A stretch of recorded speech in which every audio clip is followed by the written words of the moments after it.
In just 47 seconds, what started as polite conversation exploded into one of the most shocking meltdowns in talk show history.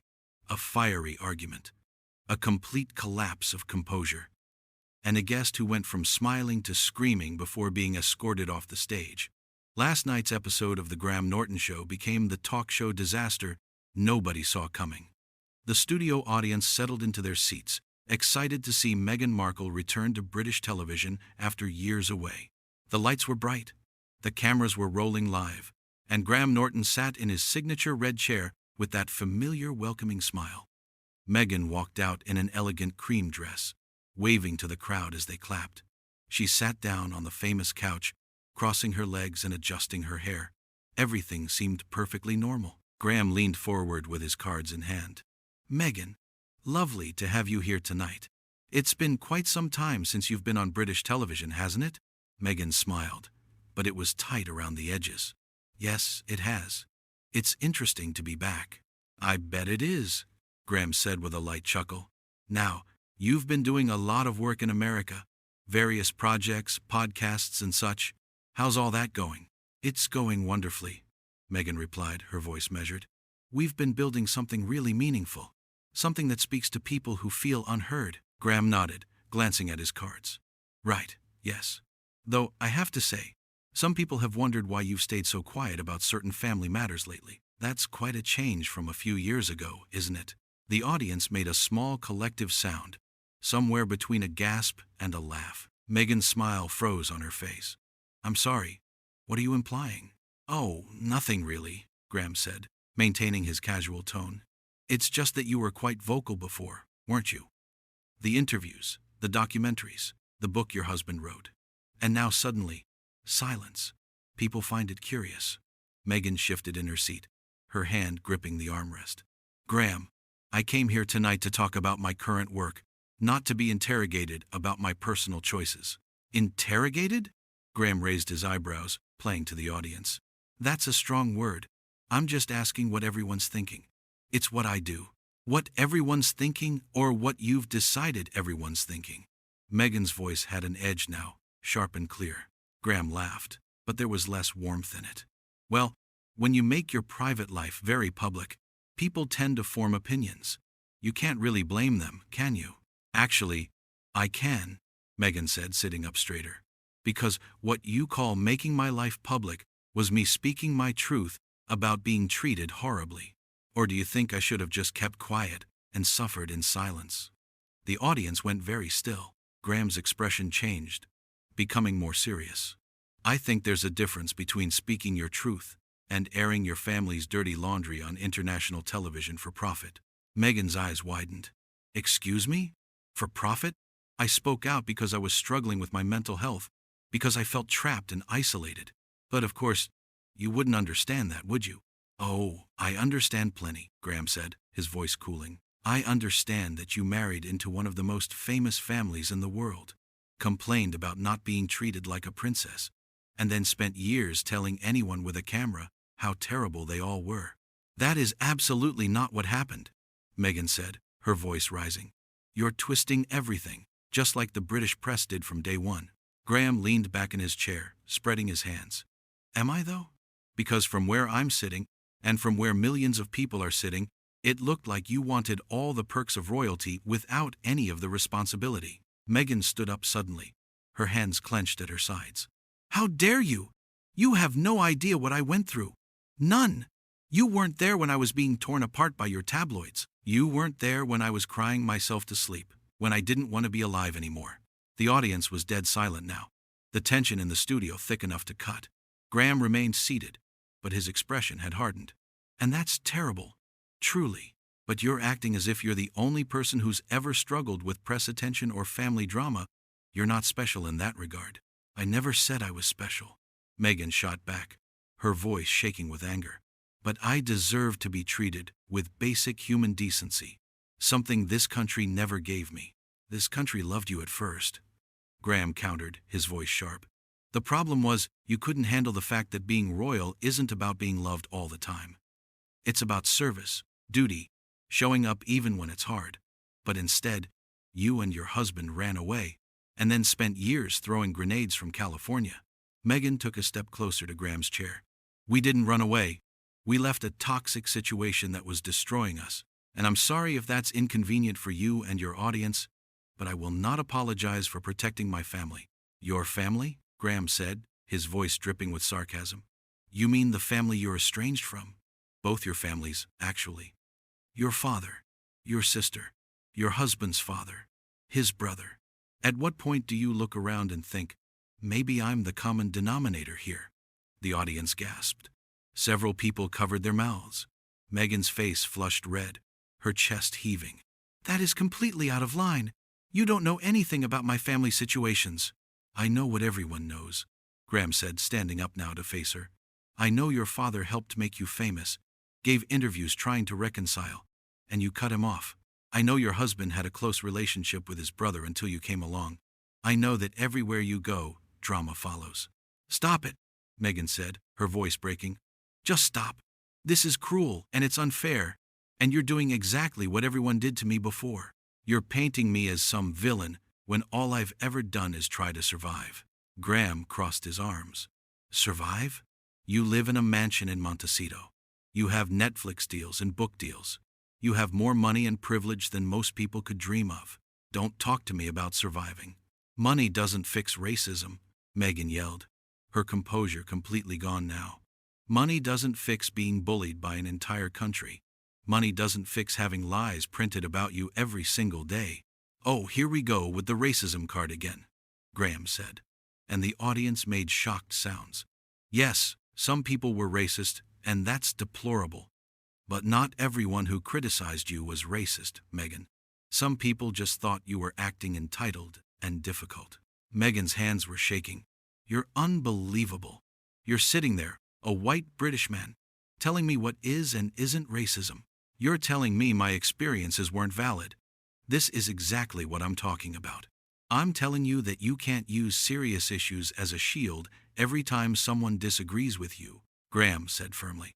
You want to be seen as this brave truth-teller, but you can't handle any pushback without claiming victimhood. Victimhood? Meghan's voice was shrill now. I was a victim, Graham. I was victimized by your press, by the institution, by people like you who refused to see what actually happened. What actually happened, Graham said slowly, is that you wanted to be famous, you got famous, you didn't like what fame felt like, and you blamed everyone else for it. That's the truth. Meghan grabbed her purse from beside the couch. I don't have to stand here and listen to this. This is bullshit, Graham. You invited me here just to ambush me, to make me look bad in front of these people. I invited you here to have an honest conversation, Graham said. But you can't handle honesty, can you? You can only handle people telling you what you want to hear, that you're perfect and everyone else is wrong. Screw you, Meghan spat, her voice loud and clear. Screw you and your show and this whole backward country that never moved past its colonial mindset. The audience was in complete shock. Some people standing up, others looking at each other in disbelief. Graham's face was red now too, his own anger showing through. And there it is. When you can't win an argument, you insult an entire nation. Very classy, very dignified. You want to talk about dignity? Meghan laughed bitterly. You're the one who's been attacking me for the past 10 minutes. You're the one who brought up my family, my father, things that have nothing to do with why I came here. You're the one being classless. I asked you fair questions that the public wants answered, Graham said. If you can't handle that, maybe you shouldn't go on talk shows. Maybe you should stay in your bubble where everyone worships you and never challenges anything you say. Fair questions? Meghan's voice was incredulous. You basically called me a liar and a troublemaker on live television. You compared me to every toxic stereotype the tabloids created. That's not journalism, that's just being a bully. Graham stepped closer, his voice low but intense. I'm not a bully, Meghan. I'm someone who's tired of watching you play the victim while hurting everyone around you. Your family, his family, the staff you allegedly mistreated. At some point, you have to take accountability. The staff I allegedly mistreated? Meghan's eyes blazed. Those were lies, Graham. Coordinated lies from the palace to discredit me before I could tell my story. But of course you believe them, because it fits your narrative. Or maybe Graham said, his voice rising again. They were true, and you just can't accept that you're not the perfect, innocent person you pretend to be. Meghan's face crumpled for a moment, tears forming in her eyes. But then her expression hardened into pure fury. I have never pretended to be perfect. But I won't stand here and be torn apart by someone who's built a career on gossip and celebrity drama. You're pathetic, Graham. Truly pathetic. I'm pathetic? Graham laughed harshly. That's rich, coming from someone who crashes a funeral to make it about herself, who uses her children as props, who can't go 5 minutes without reminding everyone how hard her life is. I used my children as props? Meghan's voice cracked with emotion. How dare you bring my children into this? They have nothing to do with any of this. You brought them into it when you put them in your documentary, when you talk about them in every interview. Graham fired back. You use them for sympathy points, just like you use everything else. Meghan wiped at her eyes roughly, smudging her makeup. I talk about my children because I'm a mother, because they're the most important thing in my life. But you wouldn't understand that, would you? You wouldn't understand what it's like to want to protect your kids from the same garbage you went through.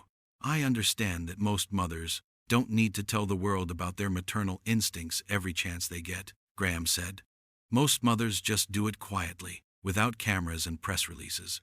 Oh my God, Meghan said, her voice breaking completely. You're actually insane. You're sitting there attacking me for loving my children, for speaking about them. What is wrong with you? Nothing's wrong with me, Graham said firmly. What's wrong is that you came on this show expecting me to kiss your backside and tell you how wonderful you are. And when I didn't, you fell apart. You can't handle criticism, Meghan. You never could. Meghan grabbed her phone from her purse, her hands trembling. I'm leaving. This is insane. You're insane. I never should have come here. There you go, running away again, Graham called after her as she started walking toward the side of the stage. Just like you always do when things get uncomfortable. Meghan spun around, nearly stumbling in her heels. Running away. I'm removing myself from a hostile situation where a talk show host thinks it's appropriate to verbally abuse his guests. That's not running. That's having self-respect. Self-respect? Graham's voice dripped with disdain. If you had self-respect, you wouldn't have spent years selling out your privacy for magazine covers and TV deals. If you had self-respect, you wouldn't need constant validation from strangers. You know what, Graham? Meghan's voice was eerily calm now, cold and sharp. You're just another bitter man who can't stand that a woman stood up for herself and didn't play by your rules. You're just like all the others who wanted to keep me quiet and compliant. And you're just another celebrity who thinks they're above criticism because they face some hardship, Graham shot back. Newsflash, Meghan. Everyone has problems. Not everyone writes a book about them and charges 20 quid for it. Meghan let out a laugh that sounded more like a sob. You're disgusting. This whole thing is disgusting. I came here in good faith, trying to move forward, trying to show people who I really am, and you turned it into an ambush. You came here for publicity, Graham said bluntly. Let's be honest. You came here because your projects are failing, and you need the exposure. And now that you're not getting the hero's welcome you expected, you're throwing a tantrum. My projects are not failing, Meghan said through gritted teeth. And I'm not throwing a tantrum. I'm calling out your unprofessional, cruel behavior. Unprofessional? Graham looked at the audience. Am I being unprofessional, or am I asking the questions you all want answered? Several audience members nodded, while others looked uncomfortable. One person shouted, "Let her speak!" Another yelled, "She's playing victim again." Meghan looked at the divided audience, her face a mixture of hurt and rage. This is exactly what I escaped from. This mob mentality, this hatred, this refusal to see me as a human being. You can have your show, Graham. You can have your nasty little audience. I'm done. Oh, we're a nasty audience now? Graham gestured widely. See, everyone? This is what happens when you don't worship Meghan Markle. You become nasty. You become racist. You become the enemy. I never said racist, Meghan said, but her voice was weak now, exhausted. You were thinking it, Graham said. You always are. It's your go-to excuse for everything. Meghan's face hardened again. You're a cruel man, Graham Norton. Genuinely cruel. And I hope you're proud of yourself for what you've done here tonight. For how you've treated another human being. I asked you questions, Graham said simply. If that constitutes cruelty to you, Maybe the problem isn't with me. Meghan shook her head, tears streaming down her face now. The problem is definitely with you, and with this country, and with everyone who thinks this kind of treatment is acceptable. She turned and walked toward the exit, her shoulders shaking. Graham called after her, "Meghan, you can't just leave in the middle of a live show. We have other guests waiting." Meghan stopped but didn't turn around. "Watch me. This is incredibly unprofessional," Graham said, his voice tight with anger. "You agreed to be here. You agreed to the interview format." "I agreed to an interview," Meghan said, finally turning to face him one last time. "Not a character assassination. There's a difference, but clearly you don't understand that."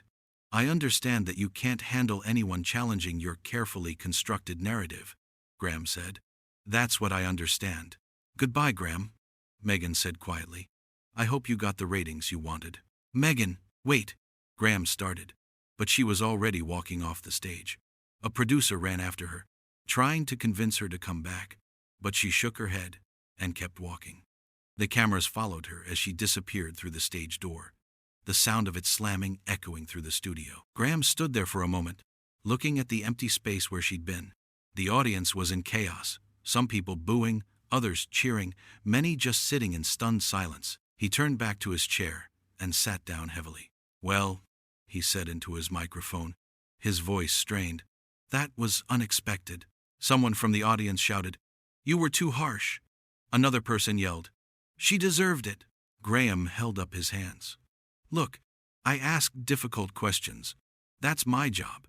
If people can't handle that, maybe they shouldn't agree to come on chat shows." But his voice lacked its usual confidence. He looked shaken, whether from the confrontation itself or from how quickly it had escalated. The producers were scrambling, trying to figure out how to continue the show with their main guest gone and the audience in disarray. "We're going to take a quick break," Graham announced, standing up again. "We'll be back in a few minutes." The cameras cut to a commercial, but backstage was pandemonium. Meghan's security team was already escorting her out of the building as production assistants tried to assess the damage. Social media was already exploding with clips of the confrontation, hashtags trending on both sides. In the dressing room area, Meghan was crying openly now, her makeup ruined, her carefully styled hair falling apart.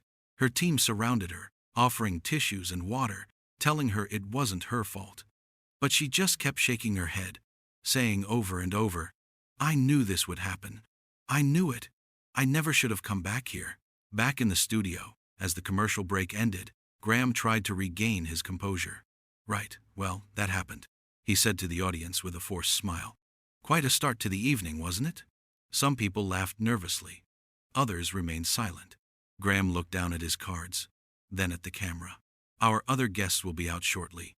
We'll try to have a somewhat more civilized conversation with them." But everyone in the studio knew that nothing else that night would matter. The show was already defined by those explosive minutes, by words that couldn't be taken back, by a confrontation that had spiraled completely out of control. And as Meghan's car pulled away from the studio, heading back into the night, the full weight of what had just happened on live television was only beginning to sink in.